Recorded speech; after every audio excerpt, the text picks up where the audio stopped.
Полгода назад певец и народный артист России Николай Басков объявил, что будет платить российским военнослужащим за каждый подбитый ими танк западного производства. По 1 000 000 рублей за танк. Никто не знает, сколько именно миллионеров появилось с тех пор в российской армии. Если верить Игорю Коношенкову и Владимиру Путину, то должно быть очень-очень много. Зато теперь доподлинно известно, что 1 000 000 рублей Николай Басков принес развлекательному телеканалу .ТВ. Правда, не прибыли, а убытков. Таганский суд Москвы на днях оштрафовал канал за демонстрацию в телеэфире музыкального клипа «Странник», который Басков выпустил еще в 2012 году. В ходе разбирательства судья пришла к выводу, цитирую, что клип представляет собой сложный продукт современной музыкальной культуры. Звучит вроде даже как и похвала. Но не все так однозначно. Экспертиза установила, что отношения лирического героя с другим мужчиной содержат коммуникативные признаки романтического межличностного отношения. Действие в клипе, мол, происходит на фоне атмосферы гедонизма и разврата, что реализуется с помощью неоднократных сцен невербального чувственного взаимодействия двух лиц одного биологического пола в сексуальном контексте. О как! Видеоклип, из-за которого возбудилась аж целая проверка Роскомнадзора, Николай Басков на всякий случай удалил со своего официального YouTube-канала. Но, как часто бывает в подобных случаях, Роскомнадзор сделал клипу 11-летней давности прекрасную рекламу. Публика быстро нашла на Ютубе копию сложного продукта современной музыкальной культуры и моментально определила, с кем именно у лирического героя Баскова произошли непотребные коммуникативные признаки межличностного отношения. Роль другого мужчины в клипе исполнил заслуженный артист России Вячеслав Манучаров. Многим он известен по каналу «Эмпатия Манучи». Манучаров, как и Басков, человек до предела системный и сервильный. Он был доверенным лицом Путина в 2018-м, а в этом году поставил в Москве спектакль, посвященный СВО. Но Таганский суд этого внимания не принял.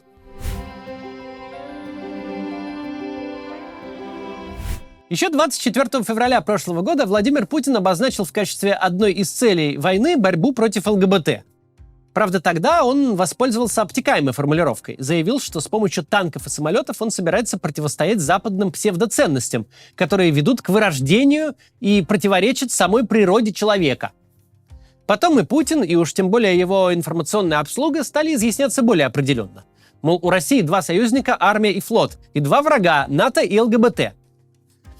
Какое одно из самых частых оскорблений на Соловьев Лайв, например? Вот такое.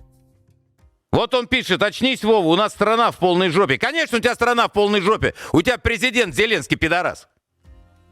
Месяц назад несуществующее в природе международное общественное движение ЛГБТ признали экстремистской организацией. Это стало венцом путинской политики не только за 2 военных года, но и за целую десятилетку. Путин вернулся в Кремль в 2012 году.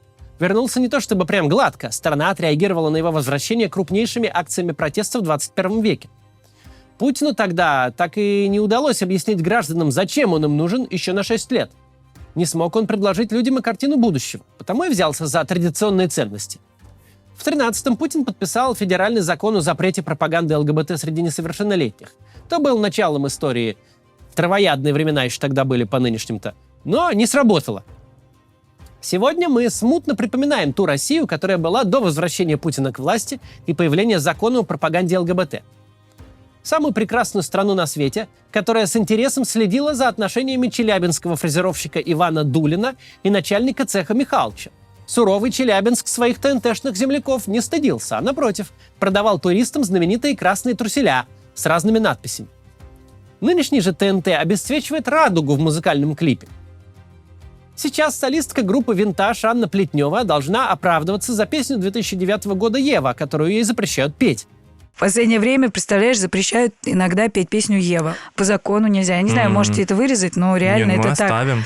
Да, это такой бред, эта песня. Ребят, я хочу на всю страну сказать, что эта песня «Ева, я любила тебя» про любовь к певице Еве Польной, которая поет до сих пор. Это наша великая, я считаю, певица, я ее обожаю. А концерт группы «Тату» в Государственном Кремлевском дворце в 2001 году – это уже вообще другая эпоха, иная эра. Нынешняя «Тату» вынуждена закрывать свою официальную страницу во ВКонтакте. Даже то, что одна из участниц вступила в «Единую Россию», не очень-то помогло.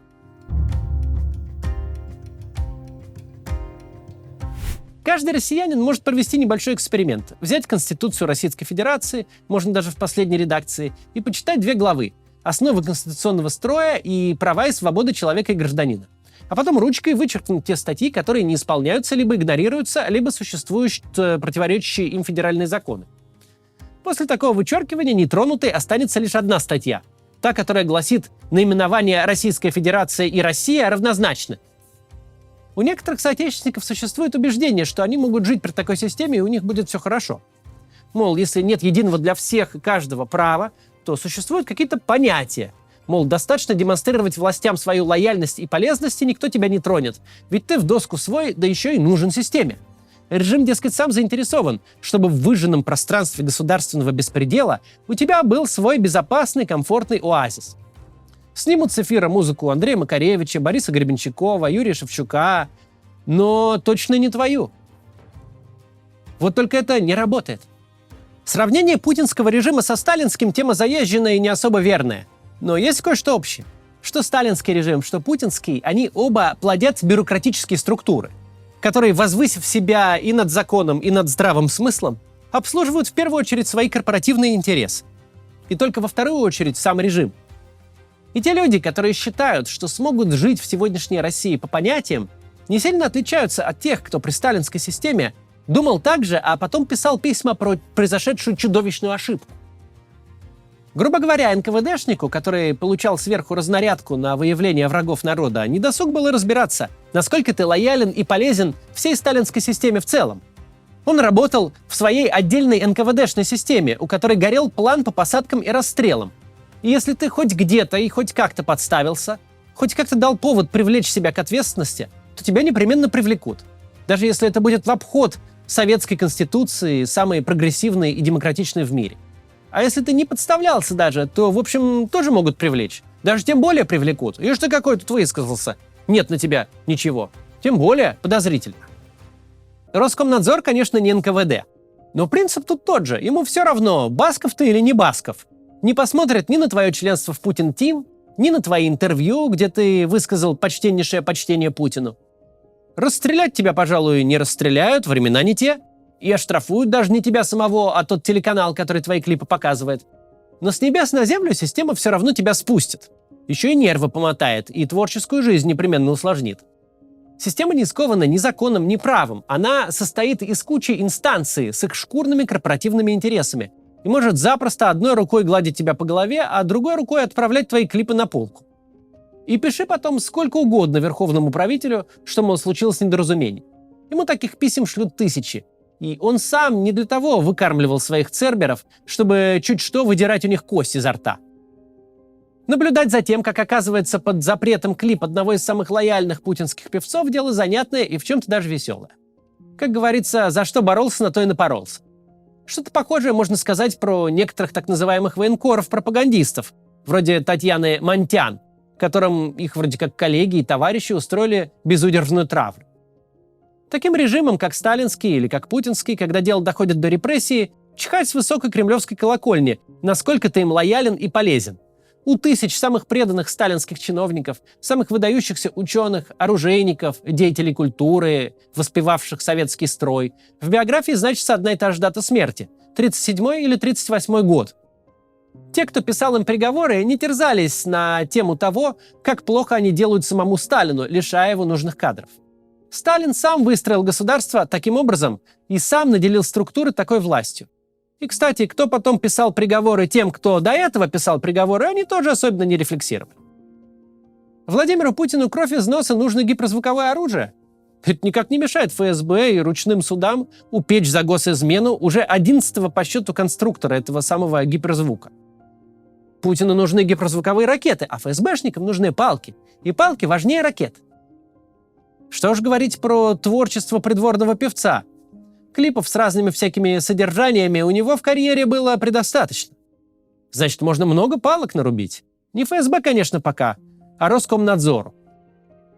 Повторю еще раз банальную истину. Если в стране бесправна какая-то одна социальная группа, значит, бесправны все. Беззаконие не может быть локализовано. Или его на общегосударственном уровне нет как такового, не считая эксцессов, которые расследуются и исправляются.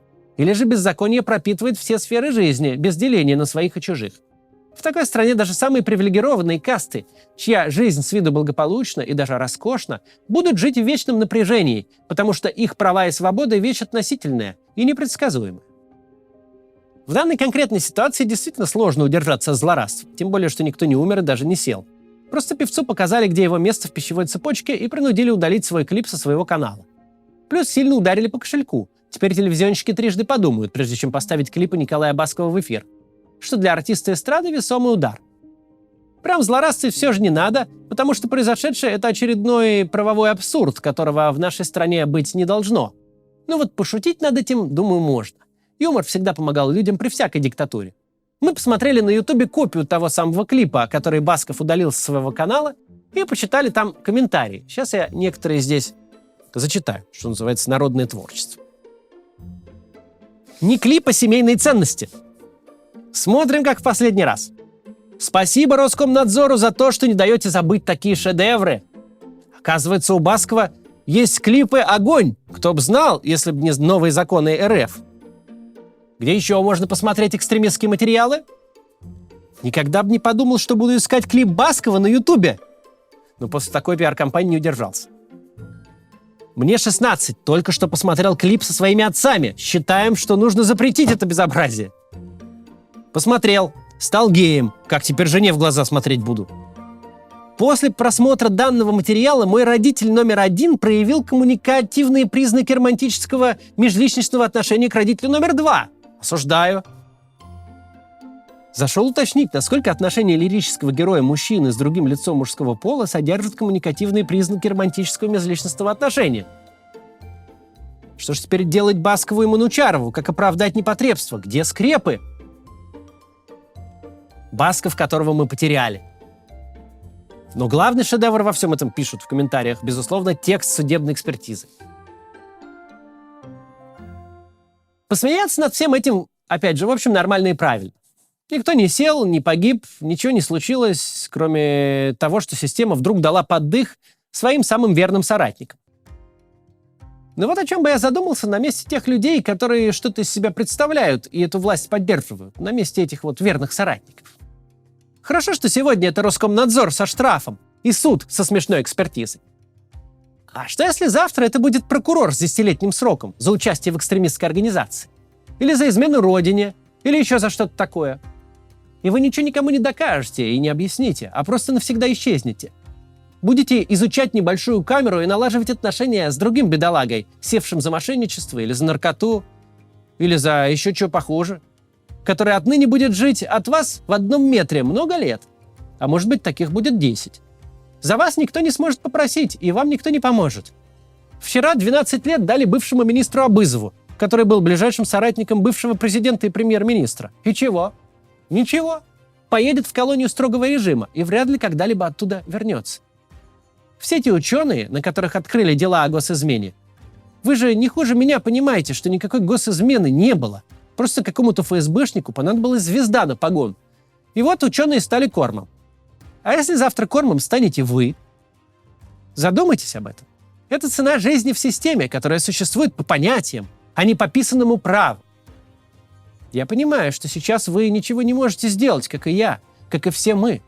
Но неплохо бы это понимать для начала, признать для себя, что мы с вами вообще-то в этом вопросе в одной лодке и на одной стороне баррикад. Вам точно так же не нужен Путин и его система, как и мне, и моим зрителям и сторонникам. Нам нужна спокойная жизнь, в которой понятно, что делать можно, а что нельзя, где преступление, а где нет. Система, в которой у ментов нет никакой власти над нашими жизнями, за пределами того, что четко написано в законе.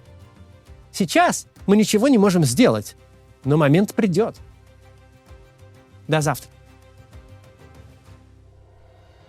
Приглашаем вас на театрализованное представление Максима Каца. Закулисная жизнь канала, запись ежедневного ролика, общение с залом. Тель-Авив, Франкфурт, Цюрих, Париж, Рига, Таллин, Милан, Барселона, Варшава, Лиссабон, Вильнюс, Хельсинки. Билеты на сайте maximkatz.com.